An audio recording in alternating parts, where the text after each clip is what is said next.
Welcome to a new episode of The Brand Called You. I am Arini and I'm with Ashutosh Garg. And today we are discussing about brand you, building and sustaining your brand. Hello, sir. Hi, Arni. Getting on top, building a brand is easy, but sustaining it is actually the difficult part. So, what are the few pointers one must keep in mind as they sustain their brand? So it's the old line which says, it's easy to climb the mountain. It's very difficult to stay on top. Right. When you're going in the right direction, everything seems like easy. But then there are many other people who are trying to do the same thing. Right. And as they reach the summit, you have to step off. Right. So there are a few factors which, based on my experience, I think we should be careful about. And the first one is to be sincere. Right. When you're talking about brand you, which is you and me as individuals, sincerity is one of the most critical things that you must take into account. And every time you interact with another person, your sincerity comes through. How often have you met somebody and come back saying, this guy wasn't being straight with me, or this guy wasn't really someone I want to associate with. Right? And that's really people who you don't want to be interacting with. Right.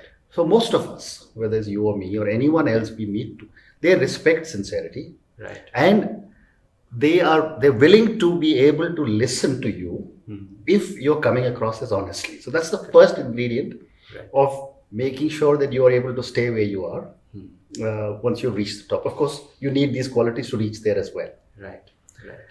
The second one, which is very important, is to keep on presenting yourself what I call intelligently. Right. Intelligently can have many ways, many different meanings. Right. If you were to look at some of the well-established professionals, say like an army officer or a doctor or a lawyer or an engineer, an army officer will always have his or her rank before. A doctor will have DR in front of them.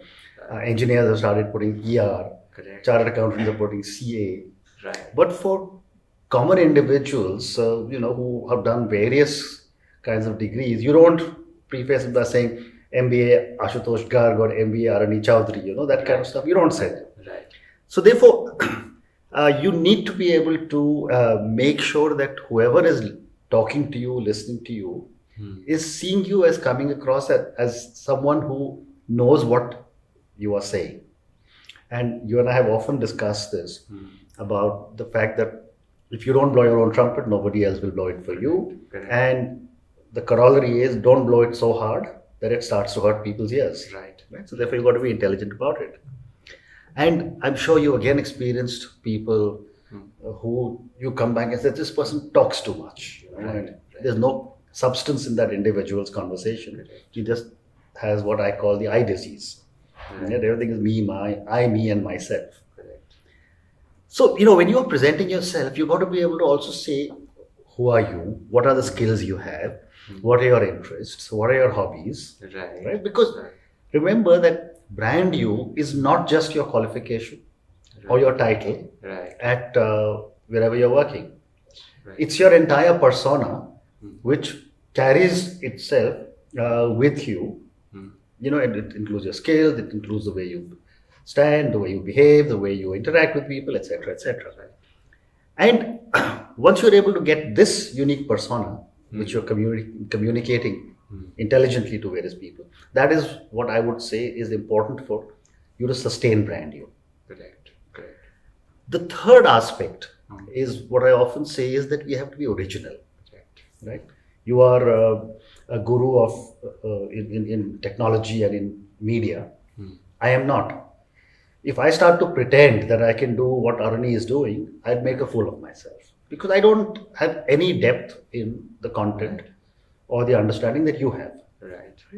So we've got to also understand that someone who's pretending gets found out very quickly. Correct. Right? Again, the old line of you can fool some people all the time, fool all people sometime, but you can't fool all people all the time. Right? So therefore, pretenders are caught out. You also need to be able to make a lasting impact on the people you are interacting with by being original, by being credible, Right. and most importantly, by being transparent. Right. Transparency in our communication is very critical, especially if I want to say that I am a trustworthy brand. Right. If you start to tell me that, listen, I don't believe what you're going to say or what you're going to do, it's hurting my brand image. Correct. And therefore hurting brand you. And we often talk about passion, passion being something which comes into our work, into our communication, in the way we interact. Right. That passion has to be original, it has to be real, Right. and it has to be genuine. Right. You mentioned you have to introduce yourself.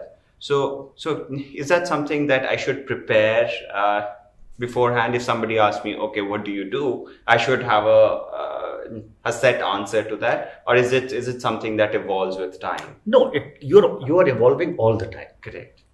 But it also depends on where you are sitting. So if you're sitting at having a drink with a friend or someone and they say, what do you do, etc. There's one way of introducing yourself. Correct. But if you're going for an interview, Right. I think it's important to prepare for it. Right.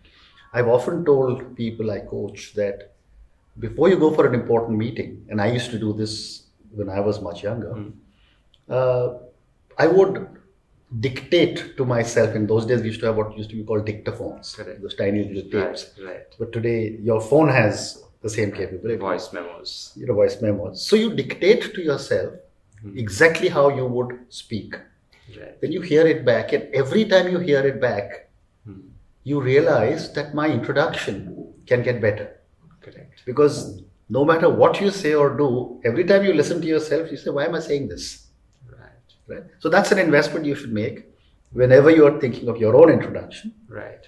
Because it's you. And Right. therefore, the more investment you put in yourself, Right. the better it will be for you. Right. Other question that came to my mind when you were saying that doctors put doctor, CAs put CA, engineers have now adding ER in front of their name. Now, how important is that? Because in this day and age where skills matter more than the degree, now is it really important to get a PhD against your name, or is it just even right now the skills matter more than the degree? So, personally, I don't think it matters. Right. What little alphabets or syllables you put before or after your name. But there are certain professionals, and it really started with the defense services, where you started to see the rank of the individual preceding the name. Correct. Then you saw all our bureaucrats starting to put IAS after their name. Right. Because it was generally felt that if you have these three alphabets after your name, or three GEN for Gen, or BRIG for brain, or whatever, it would establish your credibility simply by your name. Then someone else said, in my profession, I can also put an ER or a CA or whatever else. So I think it is just an identifier. I don't think it is that relevant, except in the armed forces, where you have to be able to, when you're not wearing your uniform, the hierarchy is determined based on the 3-4 letters before your name. So the fourth area that I think you can sustain your brand is to be able to create differentiation. Correct. And what do I mean by differentiation? We are not products of an assembly line, Right. where each one of us is, a clone of the other. Right. Right. We are all unique. We all have our own characteristics. We all have our own needs, our concerns, our challenges, etc.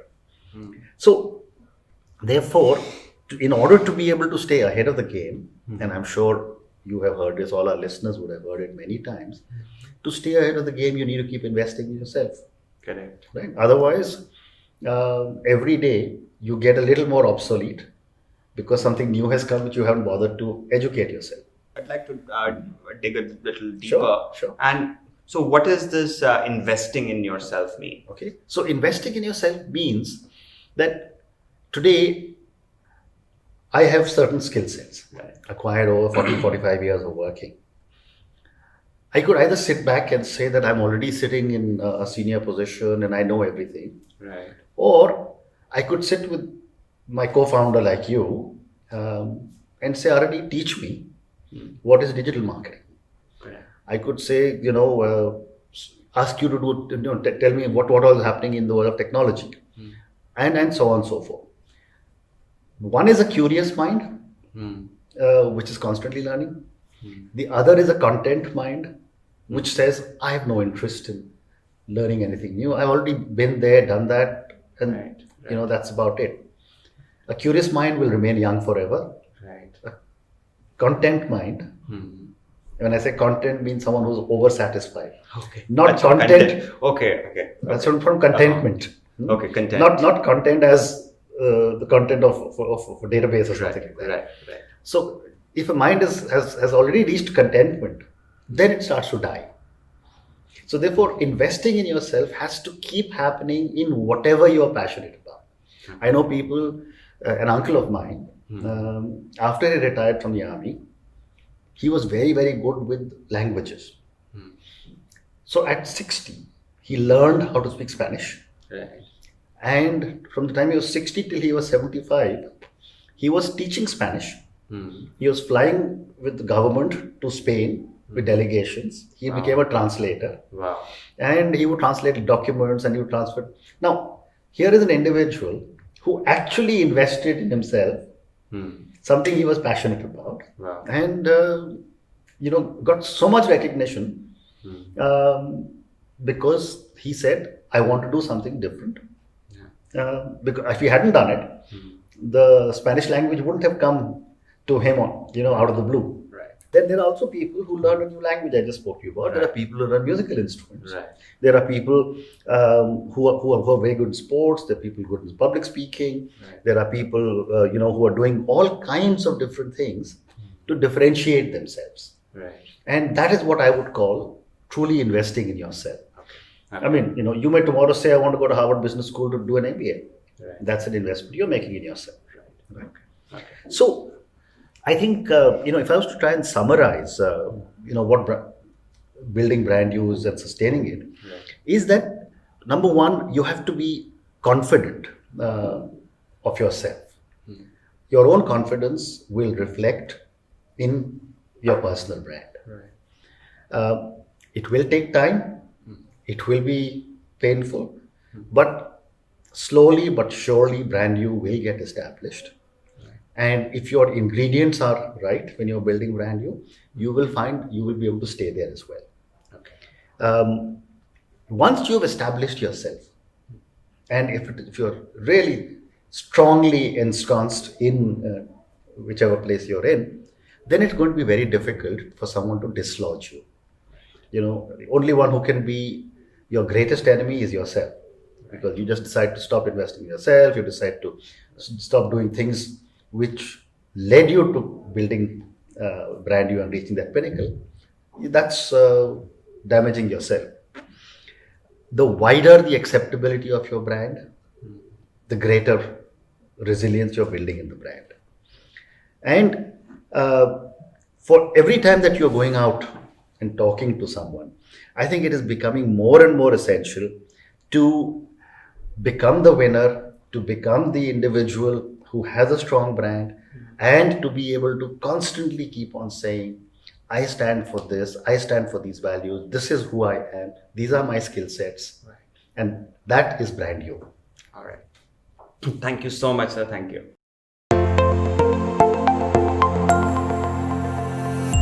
Thank you for listening to the Brand Called You podcast. Be sure to visit tbcy.in to join the conversation, access show notes, and discover fantastic bonus content. You can follow us on YouTube, Twitter, Facebook, and Instagram. Simply search for The Brand Called You. Thank you and see you next week.